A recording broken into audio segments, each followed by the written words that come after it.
उस्मान के लिए मैं तुमसे शर्मिंदा हूं। शायद मेरी तरबियत में कोई कमी रह गई थी।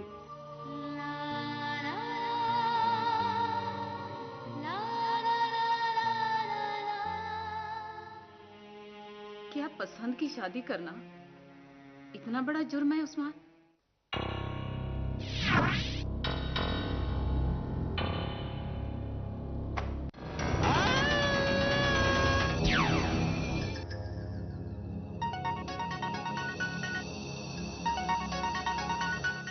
मैं भी चाहता हूं कि इस मैदान में कुछ तबाह आजमाई करूं।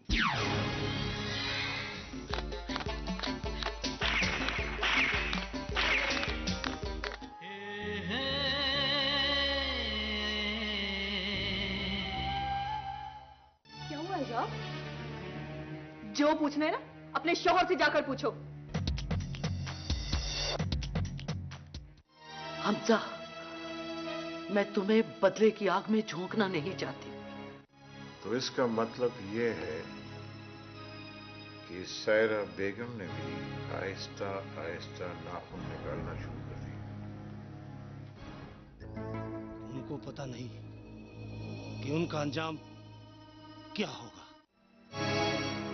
आजकल शाम का उनके घर काफी आना जाना है। बस बाबा, मेरे दादा का खून रायगा नहीं जाएगा। इस इलाके पर इजारतदारी का उनका बड़ा मान है। इतनी आसानी से कोई किसी को आके नहीं आने देता। सारा बेगम का पोता हमजा। क्या? ये तुम क्या कह रही हो? ये ले सर, गर्मा गर्म coffee. Thank you so much, आप खुद ही ले आई। Very nice. ठीक है सर। हाँ सोनिया, कल आप कह रही थी आपको डॉक्टर पे जाना था, क्या हुआ? सब खैरियत है? सर वो हाथ पे छोटा सा कट लग गया था, फिर इन्फेक्शन हो गया था। डॉक्टर ने एंटीबायोटिक दी है, वो कह रहा है जल्द ठीक हो जाएगा। छोटा सा कट? ये तो इतना बड़ा कट है। कौन सी सब्जी काट ली थी आप? इंटरेस्टिंग। हाथ की लकीरें कुछ कह रही हैं। वो क्या सर? यही कि बहुत जल्द आपके हाथ पीले होने वाले हैं।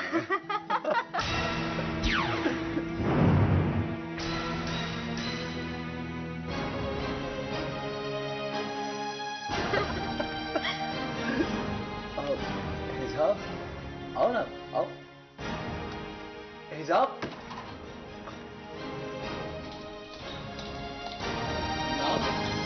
क्या हुआ? हिजाब रुको तो, कहां जा रही हो? तुम यहाँ आई क्यों थी? आखिर हुआ क्या है हिजाब? मुझसे क्या पूछते हो तुम? क्या मतलब? प्लीज हमजा, बनने की कोशिश मत करो। क्या मतलब? मैं सब देख चुकी हूँ और अब समझी कि तुम मेरा फोन क्यों अटेंड नहीं करते। हिजाब तुम गलत समझ रही हो। मैं बिल्कुल ठीक समझ रही हूँ। अगर ये बात कोई और कहता ना तो मैं कभी यकीन ना करती, मगर मैंने सब कुछ अपनी आंखों से देखा है। क्या देखा? क्या देखा तुमने? तुम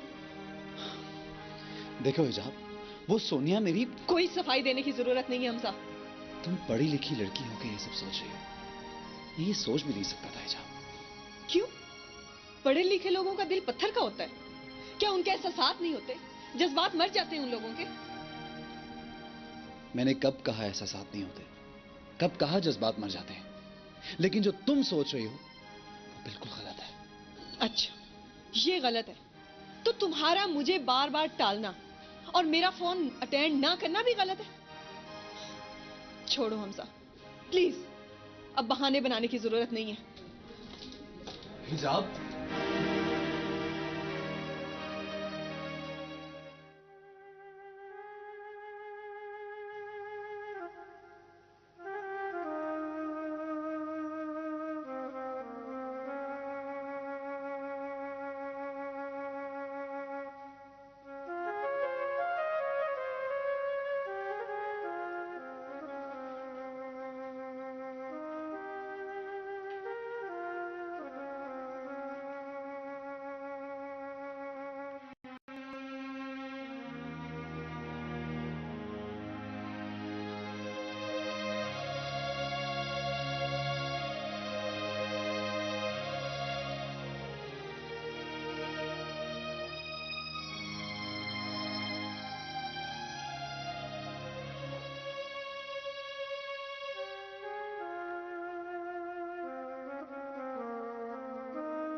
किताब बंद मत करो उस्मान, मैं देख चुकी हूँ तुम्हारी माँ की तस्वीर।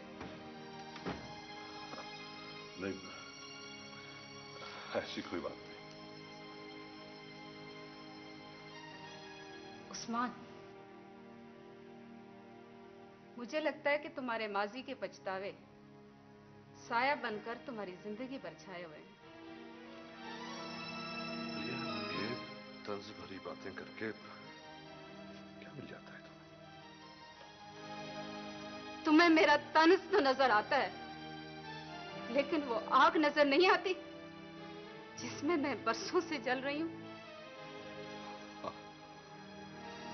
लगता है नसीब दुश्मना आज फिर मिजाज बरहम है। मेरा मजाक न उड़ाओ उस्मान। तकदीर ने जो मेरे साथ मजाक किया, मेरे लिए वही काफी है। आलिया, मुझे समझ नहीं आती कि तुम चाहती क्या हो। जिस आग में जलने का ताना तुम मुझे देती है, उसी आग में मैं भी एक अरसे से चल रहा हूं, लेकिन मैंने कभी उफ तक नहीं की। हाँ हाँ, इसकी जिम्मेदार भी मैं ही हूं ना, जिसने तुम्हें जन्नत से निकालकर तपती हुई जमीन पर ला फेंका। बस आलिया, बस। मेरे पांव झुलस जरूर गए आलिया, लेकिन मैं आज भी अपने फैसले पे पशेमान नहीं हूं।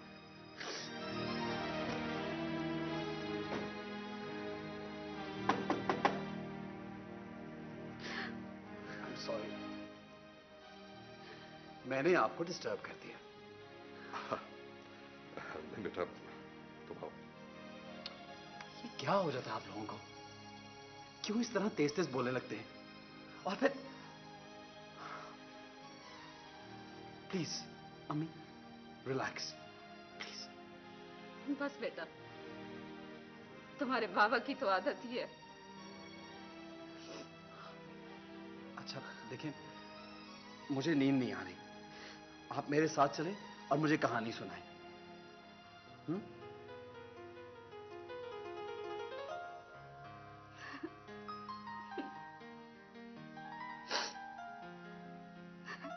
शैतान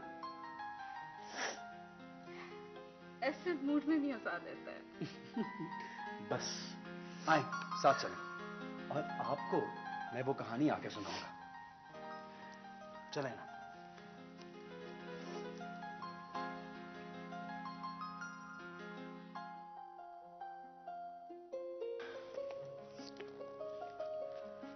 जानो, हिजाब को कितने बजे लेने गई थी? अम्मी जान, वो तो बहुत सुबह गई थी, बस अभी आते ही होंगे। अच्छा। अस्सलाम वालेकुम। वालेकुम अस्सलाम।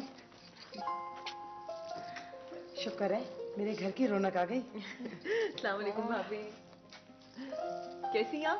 मैं तो ठीक हूँ, तुम कैसी हो? बिल्कुल ठीक। देखिए, जैसे गई थी वैसे ही वापस आई हूँ। बिल्कुल झूठ। बहुत ज्यादा पढ़ाई और कम खुराक। देखो कितनी कमजोर हो गई हो। अम्मी जान, पढ़ाई तो मैंने बहुत की है, लेकिन उसके साथ साथ अपनी डाइट का मैंने पूरा ख्याल रखा। जैसे कि मैं तुम्हें जानती नहीं। चलो कोई बात नहीं, अब तो तुम घर आ चुकी हो, मैं तुम्हारी खुराक का खास ख्याल रखूंगी। अच्छा, आप मुझे ये बताएं कि लाला मुझे लेने क्यों नहीं आए? उन्हें कोई जरूरी काम पड़ गया था, वो वहां चले गए, नहीं तो हम दोनों तुम्हें लेने आते। अच्छा। अरे भाई, अब यही खड़े खड़े बातें करेंगे? जानो जी, जाकर जल्दी से चाय बना कर। अच्छा। तुम्हारा सबको बहुत इंतजार था, खासतौर पे खान दादा तो एक एक दिन गिन रहे थे। इसका मतलब है कि अम्मी जान को मेरी बिल्कुल याद नहीं आ रही। अरे नहीं नहीं, ये बात नहीं है, अम्मी जान दिल में बात रखती हैं और खान दादा वो कह देते हैं। अरे बेटा, तुम जाकर फ्रेश हो जाओ, चाय हम तुम्हारी कमरे में इकट्ठे पियेंगे। ओके अम्मी जान, ओके।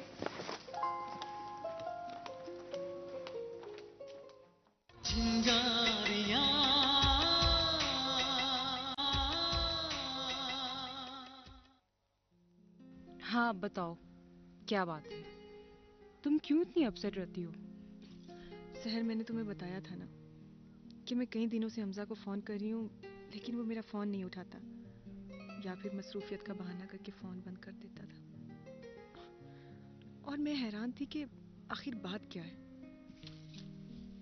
देखो हिजाब,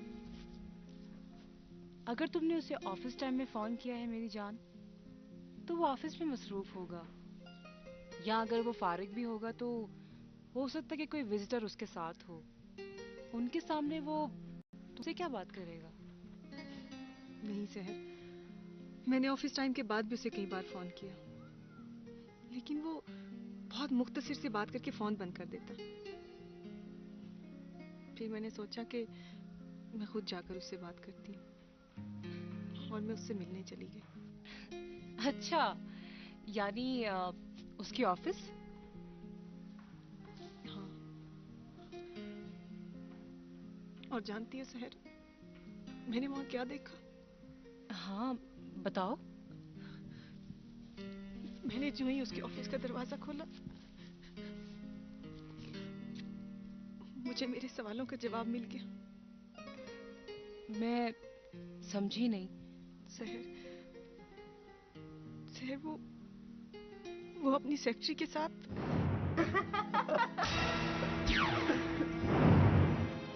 उसके बाद में वहां 1 मिनट भी नहीं ठहरी। हमजा ने तुम्हें देखा? हाँ, वो तो मुझे बुलाता रहा और फिर वजाहत शुरू कर दी, मगर मैंने उसकी एक नहीं सुनी। हमजा, तुमने ऐसा मेरे साथ क्यों किया? सहर, उसने ऐसा मेरे साथ क्यों किया? देखो हिजाब, बाजुकात इंसान की नजरें धोखा भी खा जाती हैं, और फिर ऐसा भी तो हो सकता है जो तुमने देखा हो वो सच ना हो, और फिर तुमने हमजा की कोई बात भी नहीं सुनी। हिजाब, हमजा ऐसा बिल्कुल नहीं है। अगर वो ऐसा नहीं है तो फिर वो मुझसे बात क्यों नहीं करता? भाई, बात ना करने की कोई ना कोई वजह भी तो हो सकती है ना।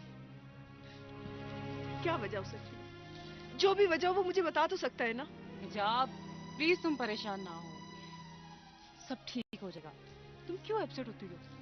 चलो आओ, मैं तुम्हें गर्मा गर्म मजेदार कॉफी पिलाती हूँ, जिससे तुम्हारा मूड भी ठीक हो जाएगा। ठीक है, चलो आओ।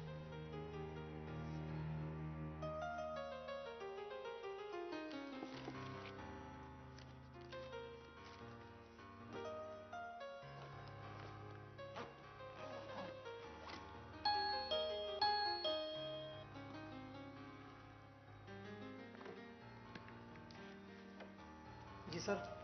हाँ याज, ये गाड़ी में रख दो प्लीज। अच्छा सर। और वो 2 फाइल्स भी। ठीक है सर। और वो मिस सोनिया को जरा भिजवा दो। अच्छा सर।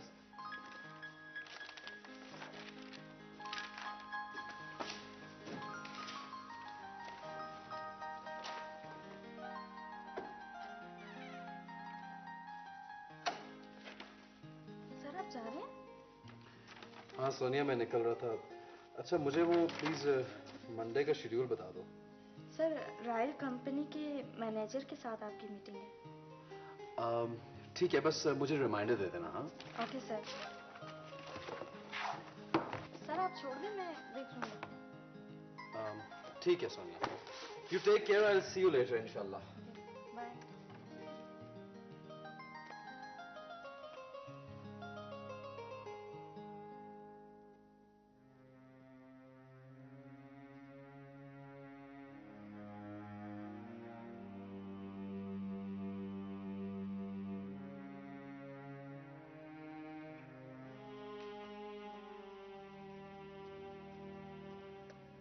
हिजाब, बेटा तुम खाना खाने नीचे नहीं आई?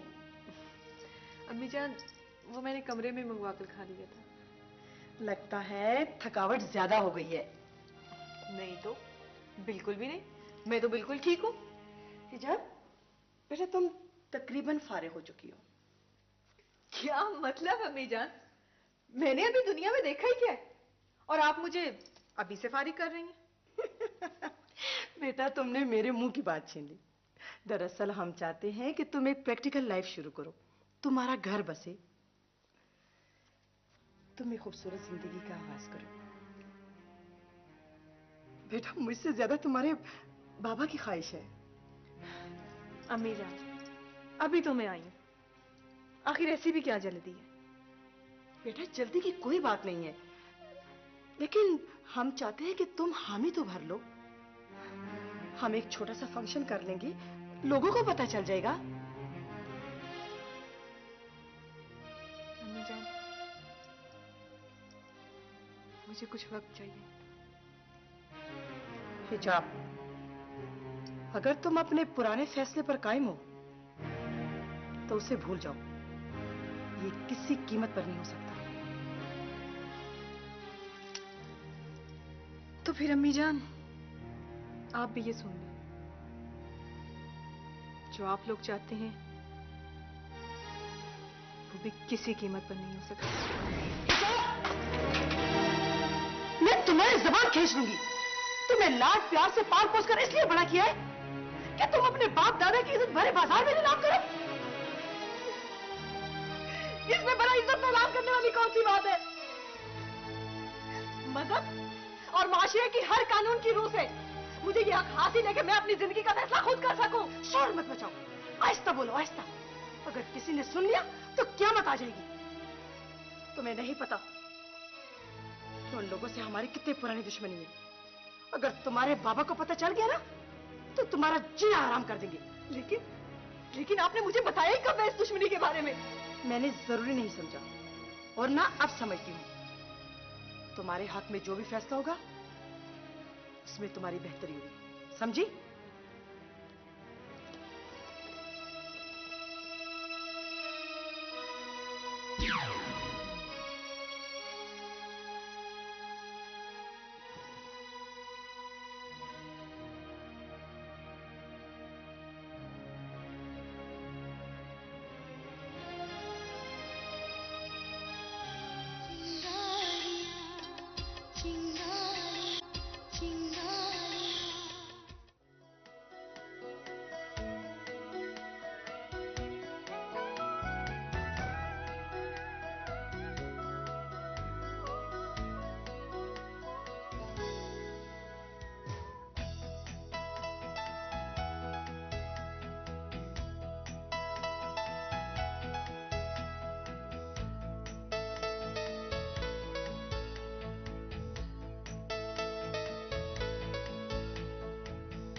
तुम्हें पसंद आया? दादी माँ, मैं तो कभी सोच भी नहीं सकता था कि इस जगह पे इतना बड़ा, इतना जबरदस्त फार्म हाउस हो सकता है। It's beautiful. अब मैं तुम्हें एक ऐसी जगह पर लेकर जा रही हूँ जहाँ इससे पहले तुम कभी नहीं गए होगे। रियली? हाँ, चलें। चलो।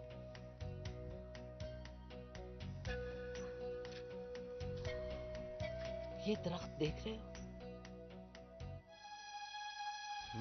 दादी माँ, इट्स ब्यूटीफुल। जानते हो कितना पुराना है ये? लग तो काफी पुराना रहा है। आप बताएं कितना पुराना है?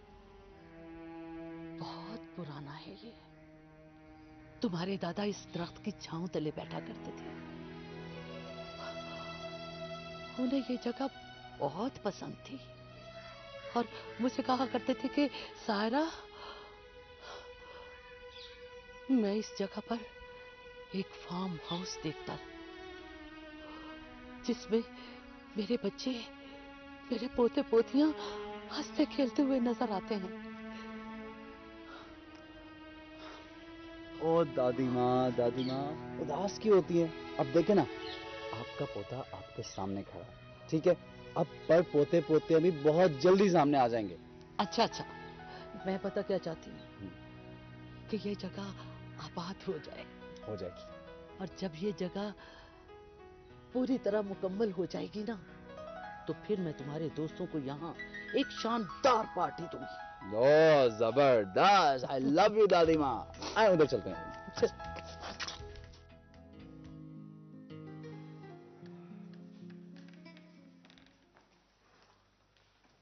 अरे सर, तुम अभी तक सोई नहीं? मुझे नींद नहीं आ रही थी। तो मैंने कितनी मर्तबा कहा है कि अगर मुझे देर हो जाया करे तो सो जाया करो, मेरा इंतजार ना क्या करो। और मैंने कितनी बार कहा है कि जब तक तुम घर नहीं आते मुझे फिक्र से नींद नहीं आती। तुम इतनी लंबी क्यों होती जा रही हो सैर? क्यों? मैं कोई बच्चा तो नहीं हूं कि गुम हो जाऊंगा या किसी हादसे का शिकार हो जाऊंगा। सैर तुम इतना नेगेटिव क्यों सोचने लगी हो? शाम, मुझे डर लगता है। डर डर डर ये सुन सुन के तो मैं परेशान हो चुका हूं। तुम्हें मैंने पहले भी कहा था कि घर के बाहर गार्ड्स खड़े हैं और घर के अंदर जीनो है, तुम महफूज हो, तुम फिर भी डरती हो। और मैं तुम्हें कैसे समझाऊं? कैसे समझाऊं? मुझे बस मुझे डर लगता है। मुझे यूं लगता है जैसे हर वक्त मुझे कोई देख रहा है। हल्की सी आहट भी हो तो मैं चौंक जाती हूँ।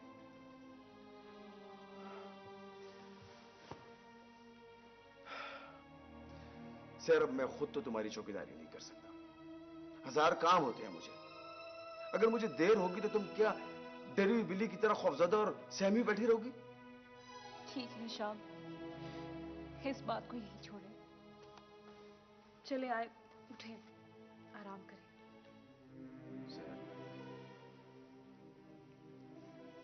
मैं सीरियसली सोच रहा हूं कि तुम्हें किसी अच्छे से साइकियाट्रिस्ट को दिखाऊं। तुम्हारा ये वहम रोज बरोज बढ़ते जा रहा है।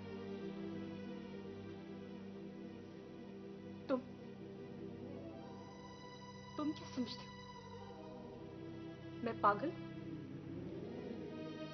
हूं मैं? ये सब कुछ जो मैं देख रही हूं, ये मेरा वहम है। वहम है मेरा। करा दो मुझे किसी पागल खाने में दाखिल, करा दो मुझे पागल खाने में दाखिल, और साबित कर दो कि मैं पागल हूं मैं। सर तुम्हें क्या हो गया है? मैं क्यों ऐसा चाहूंगा कि तुम्हें साबित करूं कि तुम पागल हो? तुम खुद ऐसे काम करने लगे हो जिससे लगता है कि तुम डिप्रेशन में जा रही हो। बस करो हिशाम, बस कर, खुदा के लिए बस कर।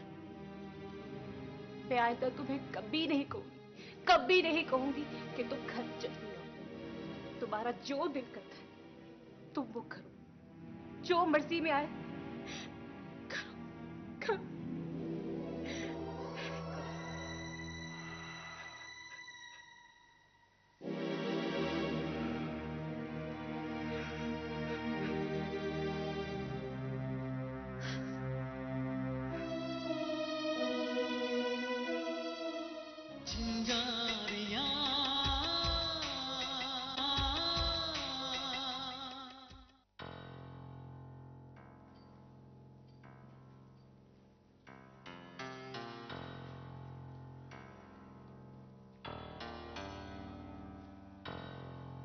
अस्सलाम वालेकुम खान बाबा।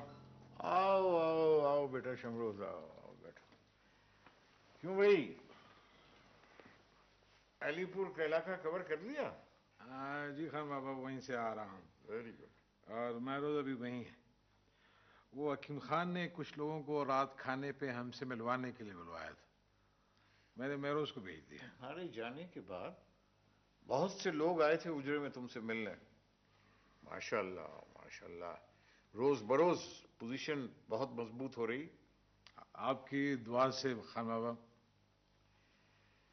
अच्छा बेटा ये बताओ कि ये शाम क्या कर रहा है? बस हाथ पांव मार रहा है। इंशाल्लाह आप देख लीजिएगा, मुंह के बल गिरेगा।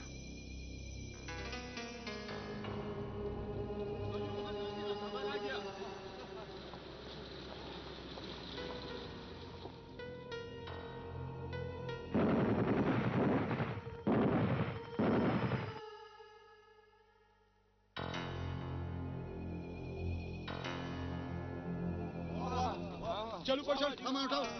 वो सारा सामान आ गया। चलो कोशा, जाओ, चलो उठाओ।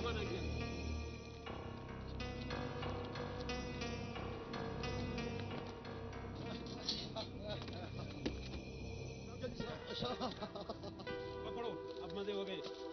शुक्र करो सामान वक्त पर पहुंच गया, वरना यहाँ तो सब कुछ खत्म हुआ था। तुम लोग सामान उतारो, मैं उनका शुक्रिया अदा करता हूँ, जरा फोन करके। हाँ ठीक है।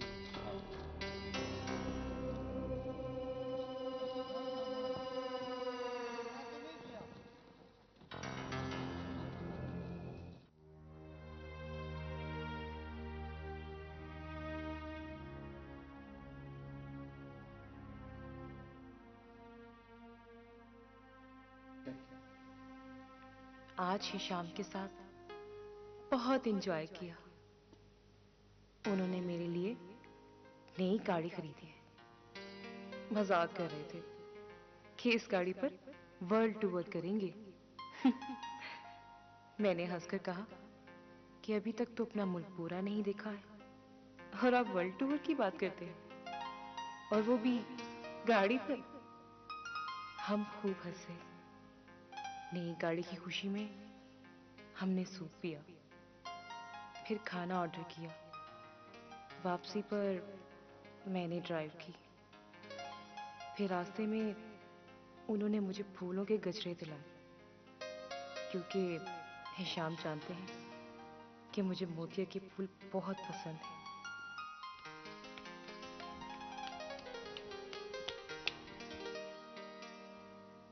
घर वापस आकर मैंने जीनू को कॉफी का कहा, क्योंकि सर्दी बहुत थी।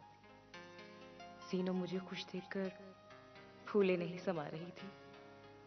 मेरे माथे पर प्यार किया और ढेर सारी दुआएं दी, और मेरी नई गाड़ी पर जीनू ने बहुत मुबारकबाद दी।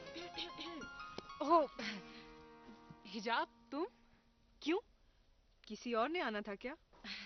नहीं नहीं, भला और किसने आना था? ये क्या है? ये बस यूं ही। लगता है कि ऑटोबायोग्राफी लिखना शुरू कर दी है। लाइए जरा हम भी तो देखें कि हमारी हीरोइन क्या लिख रही हैं। नहीं, बस यूं ही उल्टी सीधी बातें लिखती रहती हूँ। रही बात ऑटोबायोग्राफी लिखने की, तो शायद तुम्हें मेरी बायोग्राफी लिखनी पड़े। सहर, क्या बात है? कुछ नहीं। अच्छा खैर छोड़ो। सहर, मैं तुमसे एक मशवरा करने आई हूँ। हाँ बताओ। अम्मी और बाबा की तरफ से शादी का दबाव बढ़ता जा रहा है, और हमजा वहां नाराज होकर बैठा हुआ है। मैं तो उलझ कर रह गई हूँ। काश कि मैं हमजा से ना मिली होती।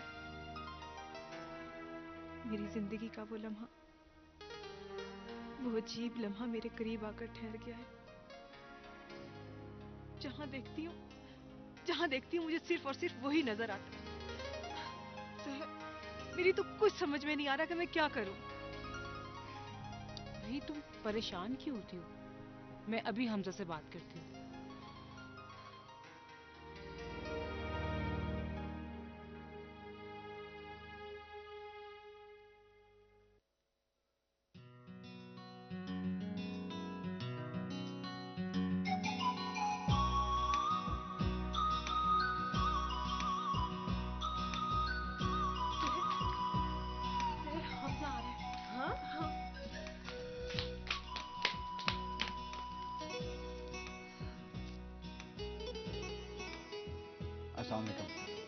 वालेकुम अस्सलाम।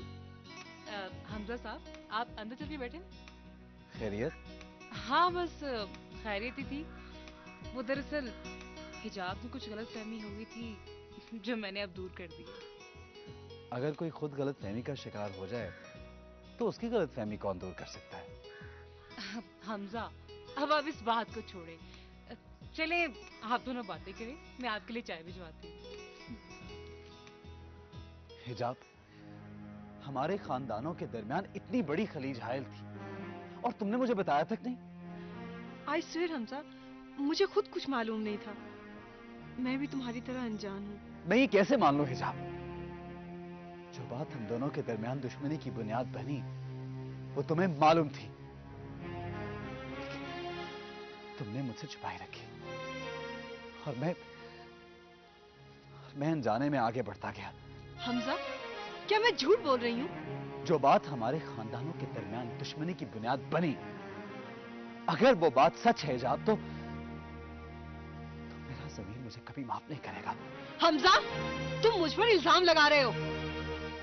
अगर मुझे भी मालूम होता तो मैं कभी तुम्हारे साथ कदम मिलाकर न चलती। अगर ये बात सच है कि मेरे दादा का कत्ल तुम्हारे खानदान वालों ने किया, तो मैं अपने आप को कभी माफ नहीं कर पाऊंगा। इसके बावजूद भी मैं तुमसे मोहब्बत करता रहा। हमजा साहब, मैं भी कोई इतनी गिरी बड़ी नहीं हूँ। अगर तुम दुश्मनी को मोहब्बत पर फोकियत देते हो, तो मैं भी ऐसी मोहब्बत को 1000 बार ठोकर मारती हूँ।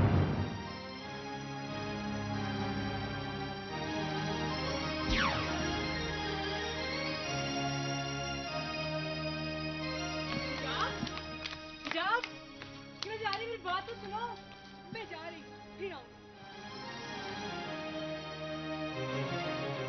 हमजा, ये सब क्या है?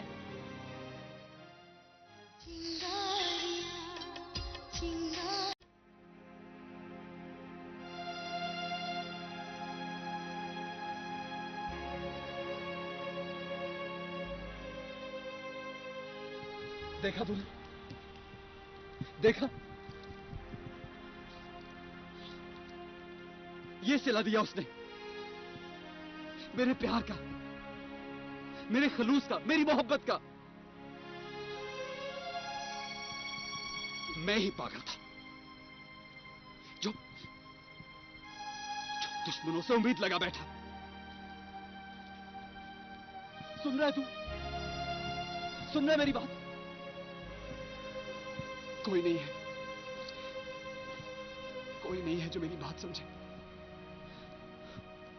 तू सोचता होगा मैं पागल हूं। हाँ, पागल हूं मैं, पागल हूं। कोई नहीं है जो मेरी बात समझता, कोई नहीं समझता।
बिस्मिल्लाहिर्रहमानिर्रहीम। मैं सबसे पहले अपने इलाके के मशरान, बुजुर्गों और जवानों का शुक्रिया अदा करता हूँ कि आपने इतनी मोहब्बत से मेरा वालिहाना इस्तकबाल किया और आपने अपना कीमती वक्त दिया और आप यहाँ मौजूद हैं। यहाँ आपके मसाइल, बिजली का, गैस का, पानी का मसला, टेलीफोन का मसला, ये मैं पहली तरजीह पे हल करूँगा इंशाअल्लाह।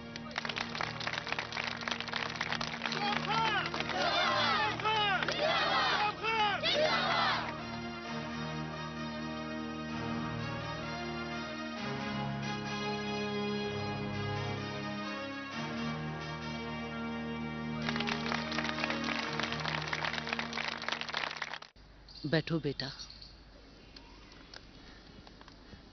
देखो बेटा, जब से तुम पढ़कर वापस आए हो, मैंने तुमसे ये बातें डिस्कस नहीं की, लेकिन बेटा अब वक्त आ गया है कि मैं तुम्हें बता दूं।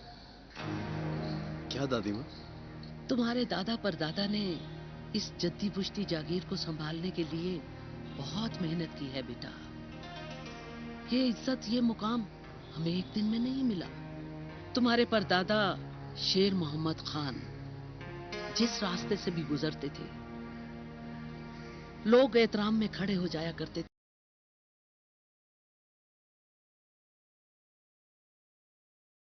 से आकर मशवरे लिया कर ऐसा करते थे और उनके मशवरों को बहुत अहमियत दिया करते थे।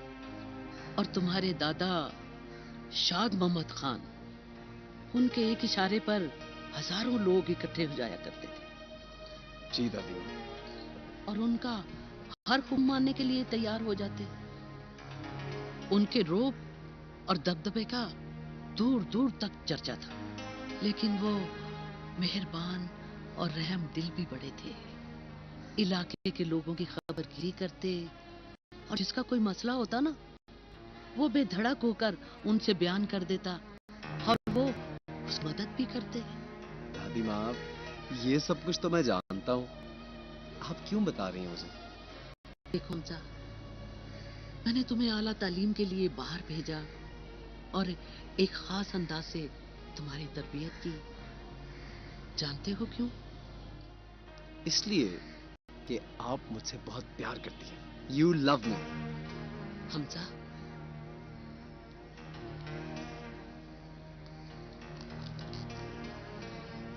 क्या तुम मेरी एक तरीना ख्वाहिश पूरी करोगे? जी दादी माँ, आप हुक्म तो करें। देखो बेटा,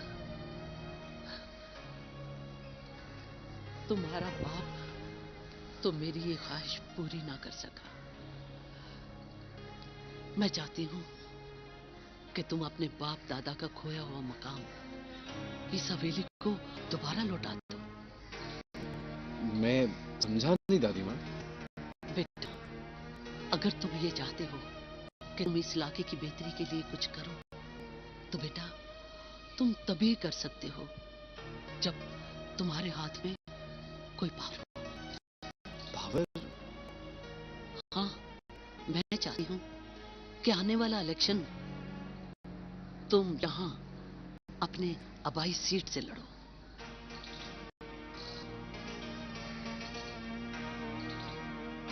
मैं दादी माँ, लेकिन मैंने तो ऐसा कभी सोचा ही नहीं।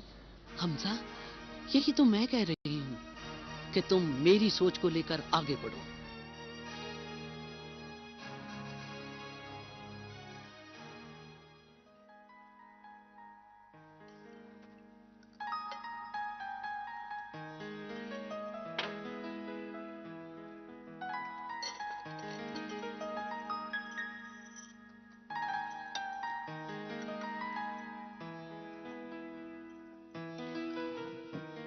ये महरोज नहीं आया अभी तक? खान बाबा, आपको तो पता ही है, आजकल काम काज कुछ ज्यादा हो गया।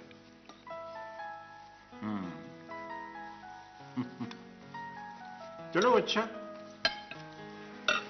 ट्रेनिंग हो रही है उसकी। जी हाँ।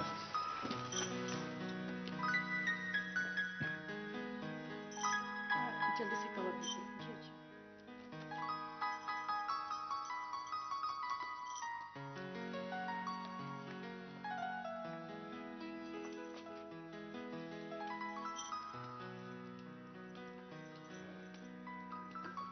खाना बहू ने आज अच्छा बनाया था। आखिर बहू किसकी है? कावेली जी। जी बेटे, ये शाम की क्या पोजीशन है? हाँ बाबा, टकरे मार रहा है, भाग दौड़ कर रहा है, और अल्हम्दुलिल्लाह हमारे सामने उसकी क्या पोजीशन होगी?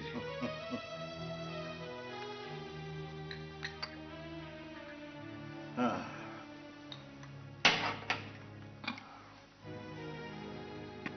अच्छा मैं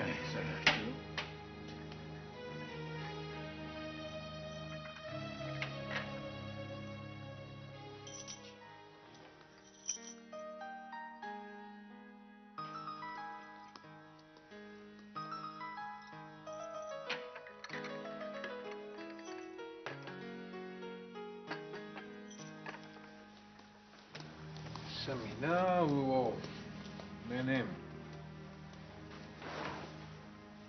वो हिजाब से तूने पूछा, उसने क्या जवाब दिया? हाँ जी, हाँ जी, इंशाल्लाह जल्दी फैसला करेंगे। जल्द फैसला करेगी? वो लोग तकाजा कर रहे हैं। अस्सलाम वालेकुम बाबा। वालेकुम अस्सलाम। बाबा कुछ सुना आपने? किस बारे में बेटा? सायरा बेगम के पोते हमजा ने इलेक्शन लड़ने का ऐलान कर दिया है।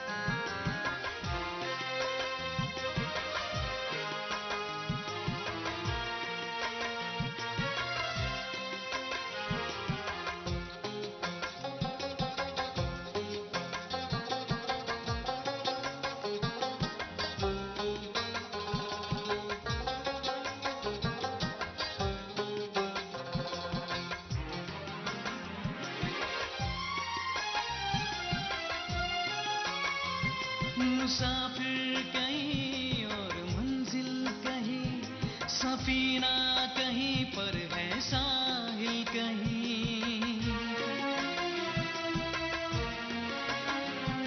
मुसाफिर कहीं और मंजिल कहीं, सफीना